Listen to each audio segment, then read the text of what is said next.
Well, cross-country day here on Saturday is always truly influential, and we've caught up with course designer for the second year in the CCI 3-star, third year in the CIC 3-star, David Evans. David, you've been here for a couple of years now and you've really put your stamp on this course. Well, hopefully eventually you do, but it does take 2 or 3 years. Even though I've been here building for 20 odd years, when you take over as designer, you just see it in a different light.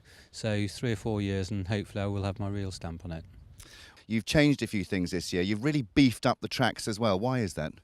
Well, last year I felt comfortable with what I did, but then, watching the horses jump some of the combinations, it was a bit too much like grid work. So in some of the combinations, in a 4-part combination, I might have taken one bit of the combination away, so they have to find their own way to the last element. And then, just beefed it up a little bit, made them look a little bit bigger.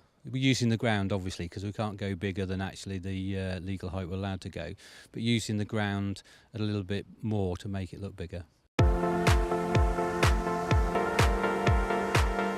Here we go, 2018 Sanyong Blenheim Horse Trials. The first 3 fences, straightforward but sizeable fences, should encourage riders to establish a positive forward rhythm. And then we have a little bit of a gallop.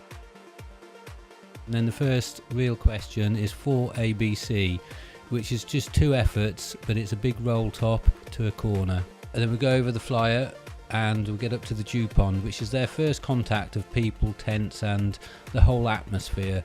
So the question is, are they listening to the rider or are they looking everywhere else? And then we have a little bit of a long gallop onto the south lawn, where they'll turn into a oxer to 2 offset dragons. Well, a number of key fences out there on the cross-country. We're stood by one of those in front of Blenheim Palace on the south lawn. Slightly different direction this year, but a real test of accuracy.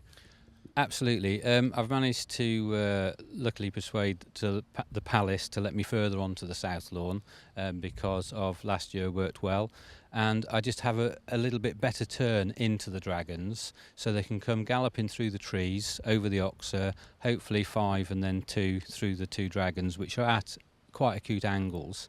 The difference being this year, they've also got the wings above them.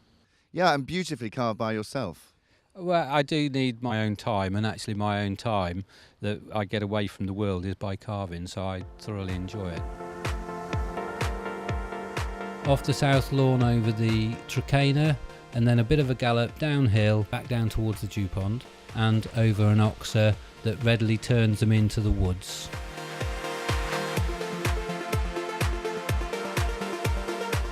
You're going from light to dark on a right hand bend, and then you come out on a left hand bend, and pretty quickly downhill for the horses there's a brush oxer and then the open oxer over the ditch. And then we come round to the 2 shields on top of the hill, and as they've come over the shield, the riders have had to pick their line beforehand and get this quite accurate, because it's a left hand shoulder followed by a right hand shoulder and then the arrowhead brush in the water. And then we have a long gallop over the water, and then up, respect the white gates, and then we have a little bit of a long gallop up the hill. This year I'm turning left and doing a little bit of a roundabout, and we go over a stick pile to an open corner, which is a pretty big looking fence, and it's a good test for the horses. And then we go on to probably one of the longest gallops on the course and to the furthest point, and we go over the dogs for good arch box. Turn right-handed into the woods over 2 logs, then they have to get their own direction coming out of the forest glade. And then we're coming down to a rather large looking table that turns them in to the wood. So what was the rail ditch? Where last year I had a triple brush and it caused too many problems. I've changed that a little bit this year, and the third element is a little bit more rounded and a bit more forgiving, because to my mind it caught too many out last year. And as a course designer, that's what you learn as you go on. The ground suggests fences, but sometimes they don't work, and you then come back and change them for the following. Yeah, absolutely. I mean, every day is a learning day. And then we come out on a left-hand gallop out of the woods, right-hand turn to the big Kubota log over the ditch, which again is a big looking fence because of the air underneath it, the land, going slightly away and the river behind them. Then we get down to the river crossing, go right-handed into Blade and Gate area where they jump over an oxer downhill, another oxer, and then quite a skinny on a hump. And now we're coming close to home, so just give them a little bit of breather on top of that hill before we get to the Biffa Arch complex, and then we gallop down to the pretty big looking Palisade ditch. So hopefully they'll be on the hocks, keep the energy, and then we're getting close to the end of the course.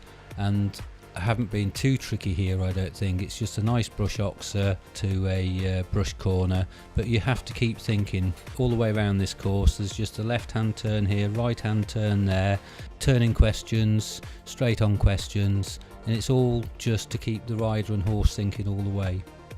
Well, thank you very much for talking to us and talking us around the course. David Evans, thank you very much. Thank your team very much. They put an enormous amount of work into this competition for one day of competition, but it's been weeks and weeks of preparation. Best of luck for Saturday. Thank you very much.